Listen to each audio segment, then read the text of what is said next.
اب وہی جو نیک ہیں ان کے لیے جنت ہے، وَإِنَّ فُجَّارَ لَفِي جَحِيمٍ۔ اب جہنمیوں کے بارے میں بتایا جا رہا۔ اب یہ دو آیت ہے، اب ان دو آیتوں کے درمیان جو آئی ہے واو عاطفہ آئی ہے۔ اب ان دونوں کے درمیان جو واو عاطفہ ہے یہاں پر مغایرت ہے۔ اب یہاں پر مغایرت کیا ہے؟ یہاں پر مغایرت یہ ہے کہ جن کے لیے جو نیک ہے ان کے لیے جنت ہے، اور جو گناہگار ہیں جو فاسق ہیں ان کے لیے جہنم ہے۔ اب اس لیے کہ جنہوں نے جنت میں جانا ہے ان کو جنت ملے گی کہاں؟ آخرت میں ملے گی، آخرت میں ملے گی، اور جنہوں نے جہنم میں جانا ہے ان کو بھی جہنم کہاں ملے گی؟ آخرت میں ملے گی۔ تو دونوں کا تعلق آخرت کے ساتھ ہے، یعنی جب مرنے کے بعد ہی جب نامہ اعمال تولا جائے گا، فیصلہ ہوگا، تبھی اسے نیک ہوگا تو جنت، اور گناہگار ہے تو جہنم۔ اور گناہگار کو تو ویسے بھی جو مومن ہے وہ گناہگار بھی ہو لیکن بالآخر تو وہ جنت میں داخل ہوگا، جو کافر ہے وہ ہمیشہ ہمیشہ جہنمی ہے۔ تو گویا دونوں کا ٹھکانہ جو ہے مرنے کے بعد اس کو ملا۔ تو اب ان دونوں میں مغایرت تو ہے، کہ مغایرت کیا؟ مرنے کے بعد جنت ہے، مرنے کے بعد جنت ہے۔ اگر مسلمان ہے تو مسلمان ہے تو بالآخر جنت میں چلا جائے گا، اور کافر ہے تو کافر کو بھی جہنم کہاں ملی؟ مرنے کے بعد ملی۔ تو ان دونوں میں مغایرت ہے۔ اب یہاں پر جو ہے آیت کے اندر وَإِنَّ الَّذِينَ نہیں آیا، وَإِنَّ الَّذِينَ كَفَرُوا۔ اب یہاں پر تو اس کا تعلق اس کے ساتھ ہو گیا نا مغایرت، کیونکہ مرنے کے بعد ہی جنت میں جائے گا یا جہنم میں جائے گا۔ اب یہاں پر مفسرین فرما رہے ہیں، امام بزاوی یہاں پر یہ بحث کر رہے ہیں کیا کہ یہاں پر کہا وَأُولَٰئِكَ هُمُ الْمُفْلِحُونَ، تو اب مفلحون کا تک ادھر پہ جا رہا ہے، لیکن یہاں پر جب آیت شروع ہوئی تو یہاں پر یہ نہیں کہا وَإِنَّ الَّذِينَ كَفَرُوا، تو گویا یہاں پر واو نہیں لے کر آئے۔ اب یہاں پر واو نہ لانے کی کیا وجہ ہے؟ یہاں اللہ تبارک کی کوئی بھی اگر یہ شخص کہے کہ بھئی یہاں پر یہ ایسا کیوں نہیں ہے، قرآن مجید پر کوئی بھی اگر کسی بھی شرط یا کسی بھی مت پر کسی بھی لفظ میں بحث کرے پھر تو وہ کافر ہو جائے گا، کیونکہ جو بھی اللہ نے فرمایا وہ حق اور سچ ہے۔ سمجھ آ جائے تو بہت اچھا، اگر نہ آئے تو پھر عقل ناقص ہے، پھر انسان کی عقل ناقص ہے۔ سمجھ آ جائے تو بہت اعلیٰ ہے، لیکن آپ جب کسی آیت پر کہیں کہ یہاں پر ایسا کیوں ہے تو آپ یہ کہیں کہ یہاں اس کے آنے میں اور اس کے آنے میں ایسا ہوتا تو پھر اس میں کیا حکمت ہے، اور ایسا ہوا تو اس کے ہونے میں کیا حکمت ہے، اس کے نہ ہونے میں کیا حکمت ہے، اور اس کے ہونے میں کیا حکمت ہے۔ یعنی حکمت کے فلسفے کو سمجھنا ہے، اور اگر حکمت کے فلسفہ سمجھ آ جائے تو بہت اچھا ہے، اور اگر نہ سمجھ آئے تو پھر الجھنا نہیں ہے۔ اگر الجھیں گے تو سلام سے بھی بات کر بندہ خارج ہو جاتا ہے۔ تو عقل و قربان شد، عقل کو قربان کرنا ہے دین پر، عقل کو قربان کرنا ہے، عقل کے دوڑے نہیں چلانے شریعت میں۔ تو اب یہاں پر جو ہے واو نہیں آئی، یہاں پر واو نہیں آئی، وہاں پر مفلحون کے اندر واو آئی ہے۔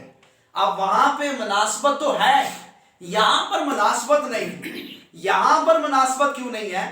اس لیے کہ کہا جا رہا ہے کافروں کو، وہ بات ہو رہی ہے ہدایت والوں کی کہ ہدایت پر ہے، اور ہدایت کے بعد کون ہدایت پر ہے؟ جو پیچھے ذکر ہو رہا ہے الذین یؤمنون بالغیب، جو غیب پر ایمان لائے، آخرت پر ایمان لائے، وہ اسلام کے 5 ارکان کو مانے اور آخرت پر ایمان لائے، مرنے کے بعد اٹھنے کا یقین رکھے، تو وہ اللہ کی طرف وہ ہدایت پر ہے، اور پھر وہی فلاح والے ہیں۔ اب اس کا تعلق مومنوں کے ساتھ ہے، اور یہاں جو کہا جا رہا ہے ان الذین کفروا، کہ کافروں کو سمجھانا نہ سمجھانا برابر ہے۔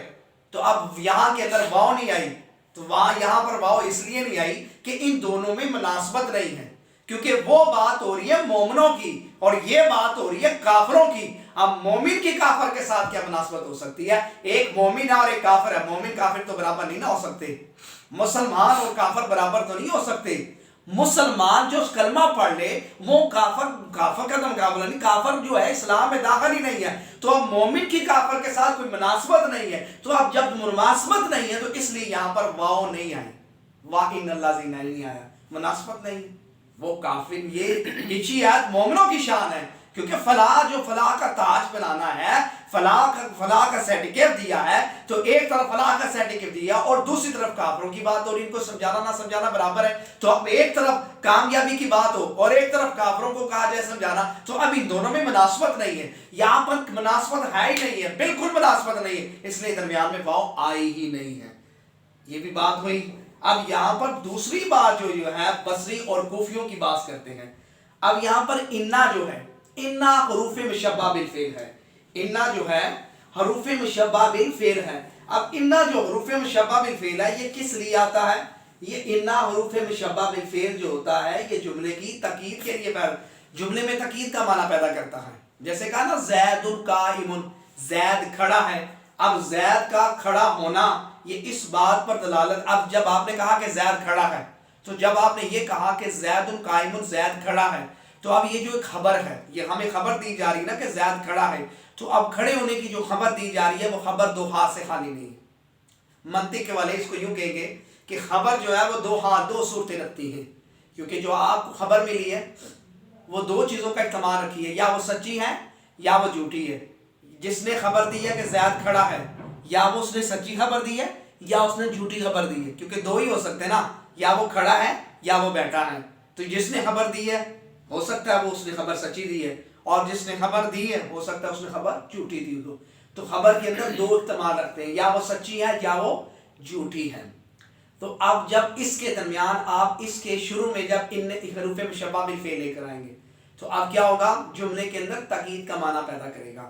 تو اب یہ کہا جائے انا زیدن قائم، تو اب اس کا پہلے تو یہ تھا زید کھڑا ہے، اب یہ خبر ہے، خبر میں اندر دو احتمال، یا وہ سچی ہے یا جھوٹی ہے. لیکن اب جب کہا انا زیدن قائم تو اب اس کا معنی ہے کہ بے شک زید کھڑا ہے. اب یہ جب بے شک کہا تو اس کا مطلب ہے کہ جملے کے اندر تاکید کا معنی پیدا کیا گیا، جملے کے اندر زور کا معنی پیدا کیا کہ بے شک زید کھڑا ہے. تو اب یہ جملے کے اندر تاکید کا معنی پیدا کرتا ہے.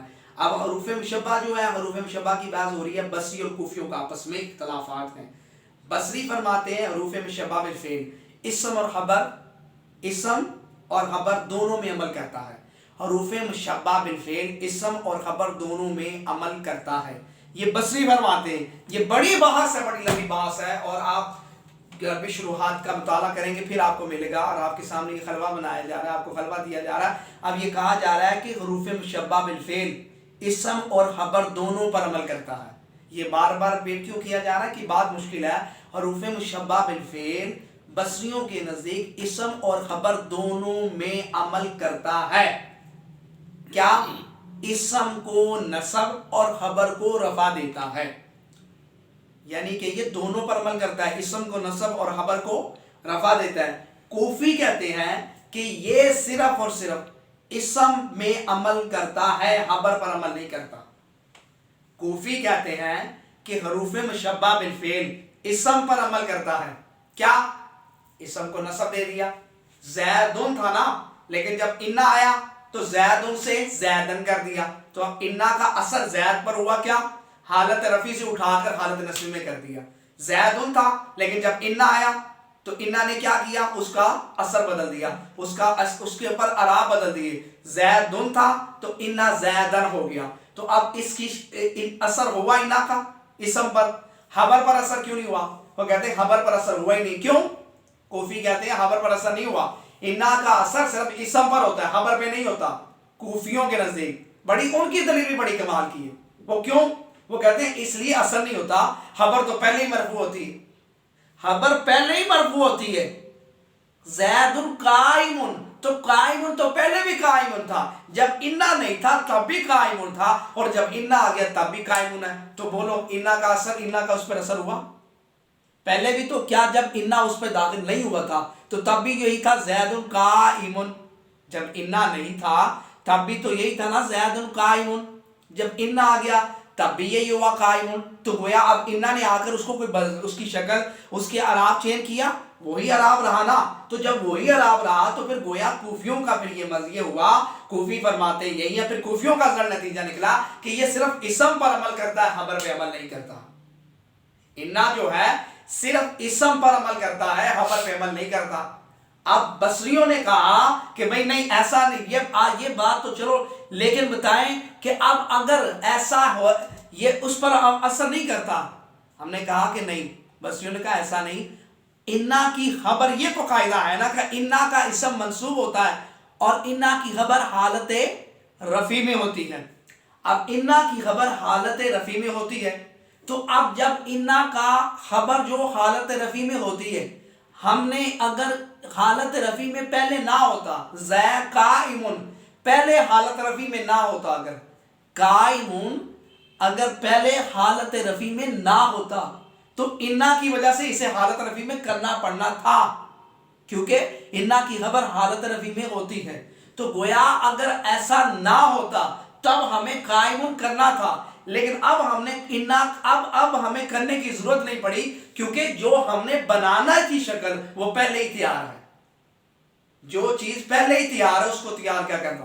تو قائم انا، جب انا پر آتا، انا اس کے شروع میں انا داخل کیا جاتا تو انا کی خبر حالت رفع میں ہوتی ہے، اس کی بنا پر اسے قائم کرتے کب؟ جب وہ پہلے حالت رفع میں نہ ہوتا۔ تو اگر حالت رفع میں یہ قائم اگر پہلے حالت رفع میں نہ ہوتا تو بعد میں تو انا کے ساتھ داخل کرنے کے بعد انا کی خبر حالت رفع میں ہوتی، بالکل ہوتی، لیکن اب یہ پہلے ہی حالت رفع میں ہے، اس لیے اس پر تبدیل نہیں کیا، یعنی جو بنانا تھا وہ پہلے ہی بنا پڑا ہے، تو جو پہلے ہی بنا پڑا اس کو بنانے کی کیا حاجت ہے؟ تو یہ ابحاث ہے۔ اب اس کے بعد آگے جو فرما رہے ہیں کہ یہ ان دونوں کے اندر حروف مشبہ بالفعل کے اندر کچھ مناسفین کے ساتھ اور اسم کے ساتھ اس کی مشابہت ہے۔ مشبہ کا معنی کیا ہے؟ مشبہ کا معنی ہی یہ مشابہت رکھتا ہے، فعل نہیں ہے، یہ فعل کی مشابہت رکھتا ہے، فعل کی مشابہت رکھتا ہے، یہ اسم پر بھی داخل ہو جاتا ہے اور فعل پر بھی داخل ہو جاتا ہے۔ جیسے انا زیدن، اب زیدن اسم ہے کیونکہ حالت نصبی میں تنوین آ گئی، جس پر تنوین آئے وہ اسم ہوتا ہے۔ اب آ گیا ان یضربا، ان یضربا، ان یضربا، اب ان یضربو تو فعل ہے نا، فعل مضارع کا صیغہ ہے نا یضربو، تو اب یضربو پر جب ان داخل کیا تو گویا حروف مشبہ بالفعل اسم پر بھی داخل ہوتے ہیں اور فعل پر بھی داخل ہوتے ہیں۔ اب ان کے اندر مناسبت کیا ہے؟ وہ کہتے ہیں ان میں مناسبت کوئی صورتوں میں ہے، تعداد میں بھی مناسبت ہے اور مبنی پر فتح میں بھی مناسبت ہے۔ مبنی پر فتح کیا ہے؟ جیسے انا کا اسم حالت نصبی میں ہوتا ہے تو مبنی پر فتح ہوا۔ کبھی ایسا ہوا کہ انا کا اسم حالت نصبی میں نہ ہو؟ نہیں، تو پھر یہ مبنی پر فتح ہوا۔ دوسرا، جس طرح یہ فعل اس میں لازم ہے اس طرح حروف بھی اس میں لازم ہوتا ہے، اور معنی دینے میں بھی مشابہت ہے، فعل کے معنی دینے میں بھی مشابہت رکھتا ہے، اور یہ حروف فعل متعدی کے ساتھ بھی مشابہت رکھتا ہے۔ جس طرح متعدی دو اسم چاہتا ہے اس طرح حروف بھی دو اسم چاہتا ہے، تو یہ بھی حروف مشبہ بھی بعض کا ایسا ہوتا ہے کہ یہ دو اسم چاہتا ہے، تو ان میں مناسبت ہے۔ اب یہاں پر کہہ رہے ہیں کہ بھئی دیکھیں نا، اب ان دونوں کے اندر فرق کیا ہے؟ حروف مشبہ بالفعل یہ فعل نہیں ہے، یہ فعل کی فرع ہے۔ حروف مشبہ بالفعل یہ فعل نہیں ہے، فعل کی فرع ہے، فعل اصل ہے اور حروف مشبہ بالفعل اس کی فرع ہے۔ آپ یوں کہہ سکتے ہیں یہ اس کی برانچ ہے، یہ اس کی شاخ ہے، یہ اس کی شاخ ہے۔ اب یہاں پر انہوں نے کہا کہ اب ان دونوں کے درمیان، اصل اور فرع کے درمیان فرق کیسے ہوا؟ فرق ایسے ہوا کہ بھئی دیکھیں نا، انا کا جو اس فعل کے بعد کیا آتا ہے؟ فاعل، اور جو فاعل فعل کے بعد جو فاعل یعنی مسند علیہ وہ کیا ہوتا ہے؟ مرفوع۔ فعل کے بعد جب فعل کے بعد جو فاعل آتا ہے اس کو بولتے ہیں مسند علیہ، تو فعل کے بعد جب مسند علیہ آئے تو وہ مرفوع ہوتا ہے، فعل کے بعد جب مسند علیہ آئے تو وہ مرفوع ہوتا ہے، فعل کے بعد مسند علیہ مرفوع ہوتا ہے، جبکہ اسم کے بعد جو مسند علیہ ہوتا ہے وہ منصوب ہوتا ہے۔ تو اب ان دونوں میں فرق آ گیا کہ فعل کا جو مسند علیہ ہے وہ مرفوع ہے اور اسم کا جو مسند علیہ ہے وہ منصوب ہے۔ تو اب یہاں پر ایسا کیوں ہے کہ وہ مرفوع ہے اور یہ منصوب ہے؟ اس لیے کہ ان دونوں کے اندر مابین فرق کرنے کے لیے، در امتیاز کے لیے۔ اگر دونوں کا اعراب ہوتا تو پھر اصل اور فرع میں فرق کیسے کرتے؟ یہ اس کا بھی اعراب یہی ہے، اس کا اعراب بھی وہی ہے، تو جب دونوں کا اعراب یہی ہے تو پھر دونوں میں فرق کیا ہوگا؟ تو پھر فعل کا جو مسند علیہ ہے وہ مرفوع ہے حالت رفع میں، اور انا کا جو اسم ہوتا ہے وہ مسند علیہ منصوب ہوتا ہے۔ تو اب ان دونوں میں فرق یہ خود ہی ہو گیا کہ انا فعل کا جو مسند علیہ وہ مرفوع ہے اور انا کا جو مسند علیہ وہ منصوب ہے۔ یہ اس لیے کہ اصل اور فرع کے درمیان فرق ہو جائے، اصل اور فرع کے درمیان فرق ہو جائے، یہ اس لیے ایسا ہے۔ اللہ اکبر۔ اب یہاں پر کہا جا رہا ہے کہ یہ جو انا ہے جملے کے اندر یہ بھی تو عبارت ہو سکتی نا اللہ تبارک کی طرح کے کلام میں الذین کفروا، الذین کفروا جنہوں نے کفر کیا، جنہوں نے انکار کیا. یہاں پر یہ اللہ زینا سے بات شروع نہیں بلکہ کہا ان اللہ زینا کفروا. تو یہاں پر انا جو آیا جملے کے اندر حروف مشبہ سے بات کی گئی. تو اب حروف مشبہ سے بات کیوں کی گئی؟ اس کی وجوہات یہ ہے تاکہ کلام کے اندر پختگی اور مضبوطی کے لیے. جیسے انا زیادن قائمون، بھائی قرآن ہے، قرآن مجید کے اندر اللہ تبارک بندے کا کلام جو ہے وہ جھوٹا بھی ہو سکتا ہے، سچا بھی ہو سکتا ہے. رب کا کلام تو ہاتھ جھوٹا نہیں ہے نا معاذ اللہ، وہ تو حق اور سچ ہے. تو پھر یہاں پر حروف مشبہ تاکید کی لانے کی کیا حاجت تھی؟ کہا کہ یہ ایسے ہی ہے جیسے سورہ یاسین کے اندر ہے انا کا. اب یہاں پر سرکار علیہ السلام بے شک مرسلین ہے، بھیجے گئے ہیں، لیکن بھیجنے کے ساتھ انا کا آیا کہ بے شک آپ بھیجے گئے. اب بے شک کی کیا حاجت ہے؟ یہ جو بے شک انا کا یہ حروف مشبہ تاکید کے لیے ہے. اب یہ جو تاکید کے لیے، یہ تاکید مومنوں کے لیے نہیں ہے، منکرین کے لیے ہے. منکرین کے لیے تاکیدیں لائی گئی ہیں. جو مومن ہے تو وہ تو بغیر وہ تو قرآن پر ویسے ہی یقین کرتا ہے، چاہے اس کو سمجھ نہ بھی آئے، لیکن اس کا عقیدہ تو ہے نا کہ یہ جو قرآن ہے یہ اللہ کا کلام ہے، حق اور سچ ہے. نہیں بھی سمجھ آ رہی، اگر قاری جب قرآن کی تلاوت کرتا ہے، جب قرآن کی تلاوت کرتا ہے تو اب سامعین کو چہ جائے سمجھنا ہے، لیکن وہ اس کے اندر رکت طاری تو ہوتی نا، لذت تو آتی ہے نا. یہ تو معلوم ہے نا کہ یہ جو مجھے نہیں سمجھ آ رہی لیکن جو کہا جا رہا ہے وہ حق ہے. یہ تو مومن کا عقیدہ ہوتا ہے نا. تو یہ منکرین کے لیے تاکیدیں لائے گی. اب دوسرا اعتراض، کافرو جو ہے فعل ماضی کا صیغہ ہے، اور ماضی جو ہوتا ہے زمانہ قدیم پر دلالت کرتا ہے. فعل ماضی کا نا، اور ماضی کا مطلب ماضی جو پہلے ہے. تو اب گویا اگر کوئی شخص آج کوئی انکار کرے، جو اللہ کی کتاب میں انکار کرے، تو کیا وہ اس معتزلہ فرماتے ہیں اب وہ اس آیت کے مصداق نہیں ہے. ہم نے کہا کہ اگر آج بھی کوئی ان باتوں پر یقین نہیں رکھتا، قرآن اللہ کو نہیں مانتا، قرآن کو اللہ تبارک و تعالیٰ کی کتاب کو نہیں مانتا ہے، اور انبیاء کرام دیگر صحیفہ کتابوں کو نہیں مانتا، تو رائے زبور اللہ کی جتنی بھی کتابیں من قبل و بالآخرۃ، اور اس کے بعد وما انزل الیک جو کچھ نازل کیا اور اس پر اور جو اس سے پہلے نازل کیا اس پر وہ ایمان نہیں لاتا، تو وہ اس مصداق کیا ہوگا؟ وہ کہتے ہیں نہیں ماضی ہے اور ماضی کا تعلق جو گزر گیا اب نہیں.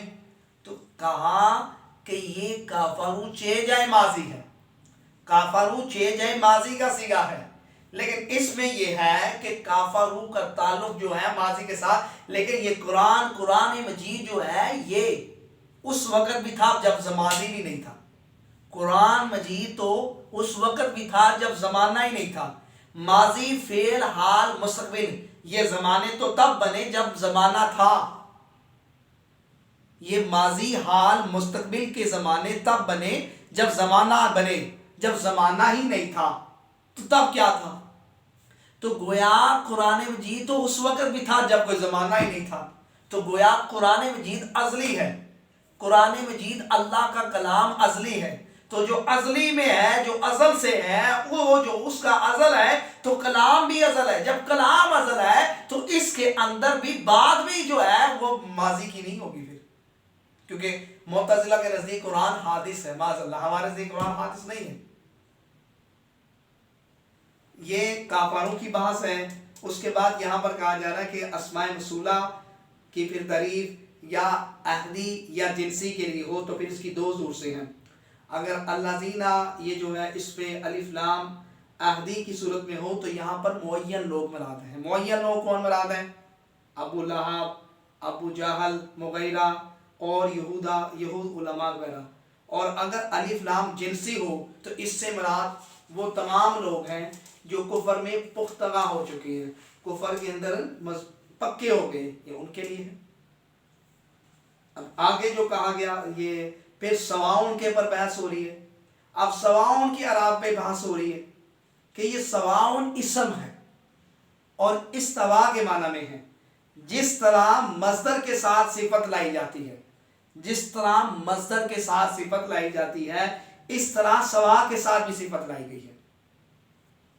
اور سواؤن یہ حالت رفع میں ہے، یہ انا کی خبر ہے، اور انا کی خبر حالت رفیع میں ہوتی ہے۔ اب یہاں پر کہا یا تو پھر اس کی ترکیب یہ ہے کہ سواؤن کو خبر مقدم مانا جائے، انذرتہم ام لم تنذرہم کو مبتدا مؤخر مان لیا جائے۔ اگر یوں بھی نہیں تو پھر یہ سب سے زیادہ بہتر ہے کہ اس کو خبر مقدم اور اس کے بعد انذرتہم ام لم تنذرہم کو مبتدا مؤخر مانا جائے، یہ سب سے بہترین ہے۔ پھر اس کے بعد آگے مزید ابحاث ہیں۔ اللہ تعالیٰ حضور علیہ السلام کے نئے پاک صدقہ یہ میرے لیے اور آپ کے لیے بخشش کا ذریعہ بنائیں۔ تفسیر بزاوی شریف میرا لیکچر مشکل ہے، لیکن میں کیا کروں، کتاب ہی مشکل ہے، لیکن بات یہ کہ بہت آسان کر کے آپ کے سامنے اس کو آسان لفظوں کے اندر بیان کیا جا رہا ہے، تاکہ کاوش اور یہ ہے کہ جو طلباء ابھی بزاوی شریف پڑھ رہے ہیں یا جنہوں نے ابھی تنظیم المدارس کے پیپر دینے ہیں یا وفاق المدارس کے پیپر دینے ہیں، ان کے لیے بہت مفید ہے، اور یہ میرے لیے اور آپ کے لیے بخشش کا ذریعہ بنے گا، کیونکہ یہ فقط قرآن مجید اللہ تبارک و تعالیٰ کا کلام ہے، اور جو امام بزاوی کا جو متن ہے اس متن کے اندر جو ابحاث ہیں ان بحاث کی تفسیرات کو بہت آسان کرنے کی کاوش کی ہے۔ اللہ تعالیٰ امام بزاوی پر کروڑ رحمتوں کا نزول فرمائے، ان کی قبر پر کروڑ رحمتوں کا نزول فرمائے، اور ان کے صدقے اللہ تعالیٰ ہمارے سینے کو کھول دے تاکہ ہم اس کتاب کو سمجھ سکیں، اور میرے لیے اور آپ کے لیے بخشش کا ذریعہ بنے۔ اور ہمارے چینل کو سبسکرائب کریں، بیل کا بٹن دبائیں تاکہ ہر آنے والی ویڈیو آپ تک پہنچتی رہے۔ صلی اللہ علی محمد۔ السلام علیکم ورحمۃ اللہ۔